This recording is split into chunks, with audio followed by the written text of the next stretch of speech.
Hey now. The basis of modern science continued. Space, time, mass, Newtonian Conceptions. Continuing. Place is a part of space which a body takes up and is, according to the space, either absolute or relative. Absolute motion is the translation of a body from one place into another, and relative motion, the translation from one relative place into another. Thus, in a ship under sail, the relative place of a body is that part of the ship which the body possesses, or that part of its cavity which the body fills, and which therefore moves together with the ship. And relative rest is the continuance of the body in the same part of the ship or its cavity. But real, absolute rest is the continuance of the body in the same part of that immovable space in which the ship itself, its cavity, and all that it contains is moved. Wherefore, if the earth is really at rest, the body, which relatively rests in the ship, will really and absolutely move with the same velocity which the ship has on the earth. But if the earth also moves, the true and absolute motion of the body will arise, partly from the true motion of the earth in immovable space, partly from the relative motion of the ship on the earth, and if the body moves also relatively in the ship, its true motion will arise, partly from the true motion of the earth in immovable space, and partly from the relative motions as well of the ship on the earth as of the body on the ship, and from these relative motions will arise the relative motion of the body on the earth. Absolute time, in astronomy, is distinguished from relative by the equation or correction of the vulgar time. For the natural days are truly unequal, though they are commonly considered as equal, and used for a measure of time. Astronomers correct this inequality for their more accurate deducing of the celestial motions. It may be that there is no such thing as an equable motion, whereby time may be accurately measured. All motions may be accelerated and retarded, but the true or equable progress of absolute time is liable to no change. The duration or perseverance of the existence of things remains the same, whether the motions are swift or slow, or none at all, and therefore it ought to be distinguished from what are only sensible measures thereof, and out of which we collect it by means of the astronomical equation. The necessity of which equation for determining the times of a phenomenon is evinced as well from the experiments of the pendulum clock as by eclipses of the satellites of Jupiter. As the order of the parts of time is immutable, so also is the order of the parts of space. Suppose those parts to be moved out of their places, and they will be moved, if the expression may be allowed, out of themselves. For times and spaces are, as it were, the places as well of themselves as of all other things. All things are placed in time as to order of succession, and in space as to order of situation.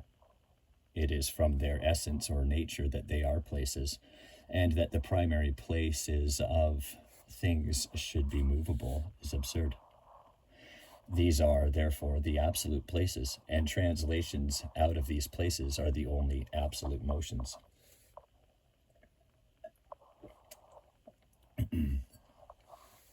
Relative. But because the parts of space cannot be seen or distinguished from one another by our senses, therefore in their stead we use sensible measures of them. For from the positions and distances of things from any body considered as immovable, we define all places, and then with respect to such places, we estimate all motions, considering bodies as transferred from some of those places into others. And so instead of absolute places and motions, we use relative ones, and that without any inconvenience in common affairs.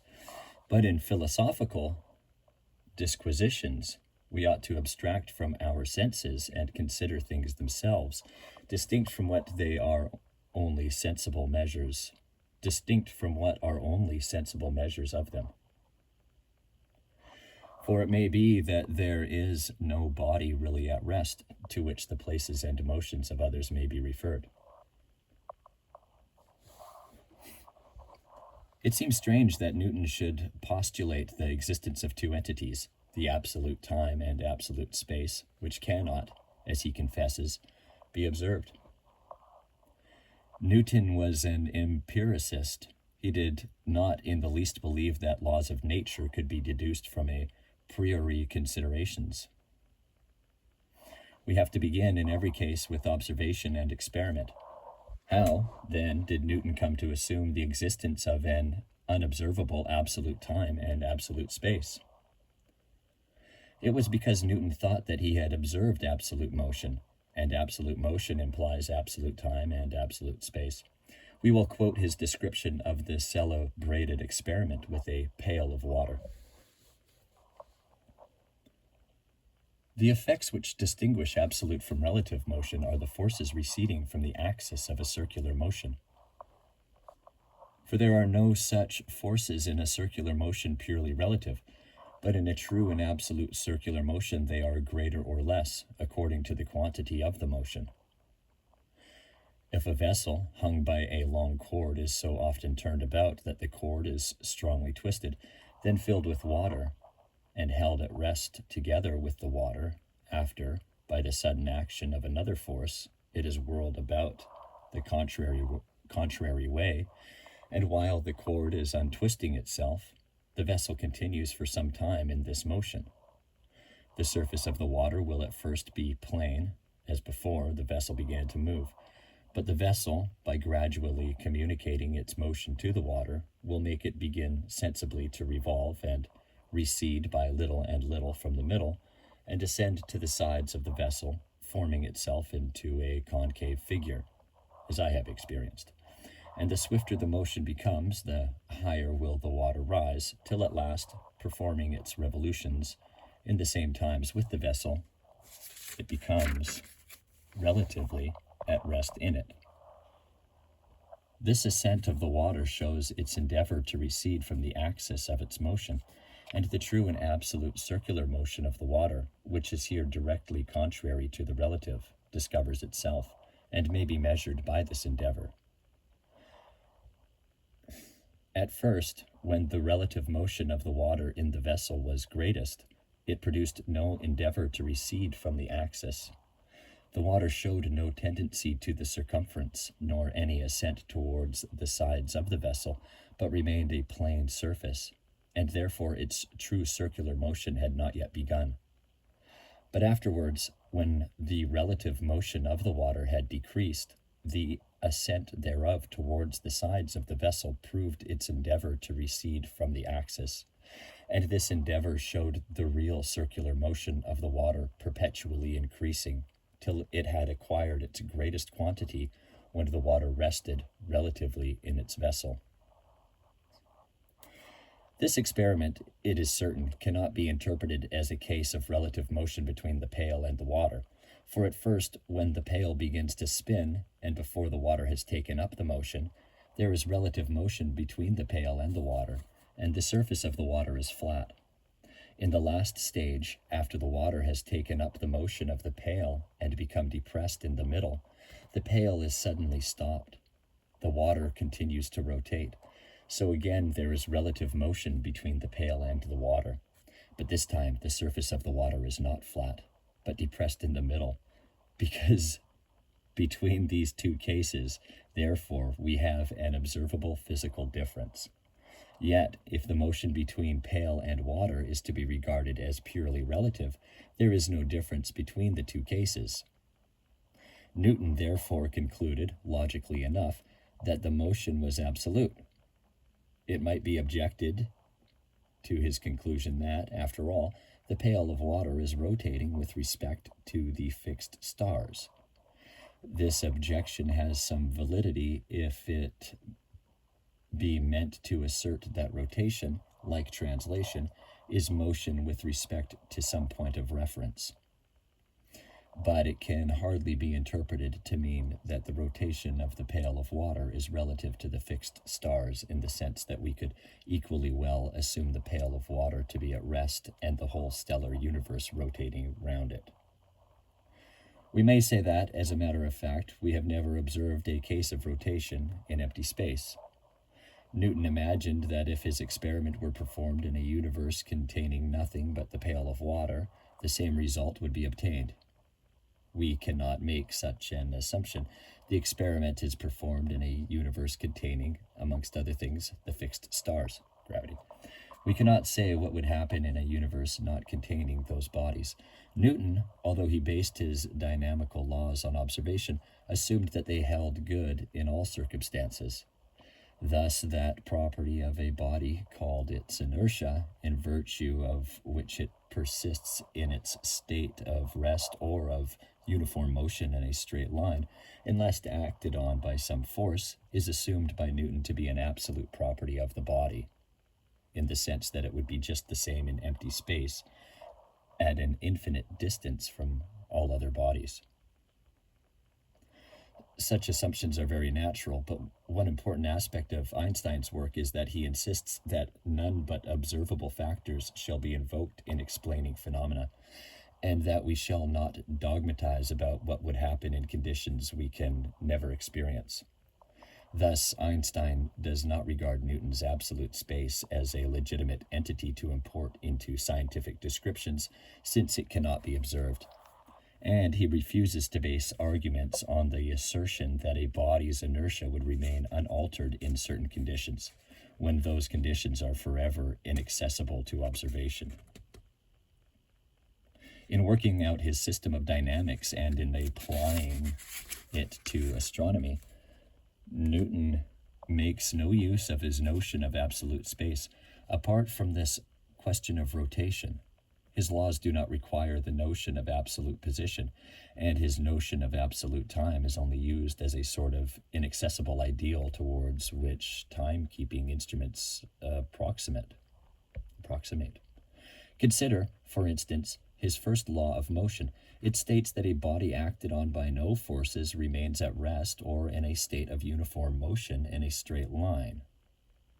The word rest here does not mean rest in absolute space. The system of reference in which the body is at rest may itself be in motion. The notion of uniform motion is the notion that equal distances are traversed in equal times. This notion of equal times doubtless makes reference to Newton's absolute time, whose intervals are measured only approximately, even by the most accurate of clocks. Newton doubtless thought his law to be rigorously true in the sense that it would be verified by yard measures and clocks made by God himself. And it would be verified more and more accurately as man made or discovered more and more accurate measuring instruments. But a more important aspect of this law, from the modern point of view, is that it makes reference to an unobservable condition of affairs. It speaks of a body acted on by no forces. No such body can be observed. Every body of which we have experience exists in the neighborhood of gravitating masses. Newton, of course, explained the fact that we do not observe bodies moving in straight lines with uniform velocities by saying that they were acted on by forces. What Newton has really done in enunciating his first law of motion is again to make appeal to empty space. He states that in certain unobservable conditions, namely, at an infinite distance from all gravitating masses, a body thrown into space would move in a straight line with uniform velocity. Having assumed this, he then explains the fact that observed bodies, such as planets and stones thrown into the air, do not move in this way, by inventing a force of gravitation that pulls them out of their straight line course. Thus we may say that Newton's force of gravitation is made inevitable by assuming his first law of motion and then trying to make this law relevant to the observed behavior of bodies. Theoretically speaking, an entirely different approach to the whole question could have been made, as Einstein has shown. But it is highly improbable that Einstein or anybody else, in Newton's place and time, could have done other than adopt his conceptions. Einstein's outlook, in the absence of the necessary mathematical technique, could have been no more than a vague and disturbing intuition, impossible to formulate intellectually. Newton continued on the path opened up by Galileo. He succeeded in isolating those of our perceptions between which quantitative relations exist, and in accounting for all the main phenomena of motion in terms of them. As we have seen, his procedure necessitated the invention of the force of gravitation. In terms of these concepts, he accounted for all the chief phenomena of dynamical astronomy. Kepler's 3 laws of planetary motion, for instance, the results of an interminable trial and error process, were shown to be necessary consequences of Newton's fundamental principles.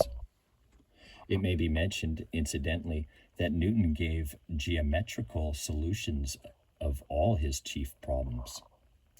But the detailed investigation of motion necessitated the invention of a more flexible mathematical instrument than was provided by classical geometry. The notions of continuity and of rate of change are so fundamental in physics that their correct formulation may be regarded as being as important as the formulation of the notion of mass. Yes, attempts to formulate them led to the invention of the differential calculus, one of the most important of all scientific instruments. In this formulation, Newton played a leading role. With this instrument, and with his definitions and laws, Newton bequeathed to posterity a method of unequaled generality for the mathematical description of natural phenomena. A cardinal feature of this whole achievement must now be made explicit. Although Newton denied action at a distance, his equations assume it. The gravitational force acting on a body and due to surrounding bodies is, at any given instant, determined by the configuration of those bodies at that same instant. For the prediction of future phenomena, we require to know nothing beyond the instantaneous distribution of masses throughout space at a given instant. From this configuration of masses, future configurations can be deduced. Thus, a certain conception of space and time is assumed. There is one universal space, and there is one universal time. Further, the relation of a material body to space and time is the relation that Dr. Whitehead calls simple location. We can say of a material body that it is here in space and here in time, without making reference to other regions of space and time. That is to say, the body is wholly itself at any instant. It simply persists in time. For instance, but it owes nothing of its essential nature to time. The whole of it exists at any period of time, however short. In this respect, therefore, a piece of matter is quite unlike a tune, which requires a certain period of time to exist at all. Whether the Newtonian view of matter is the true one, or whether we have to introduce into our conception of matter some of the characteristics of a tune, is a question to be discussed later.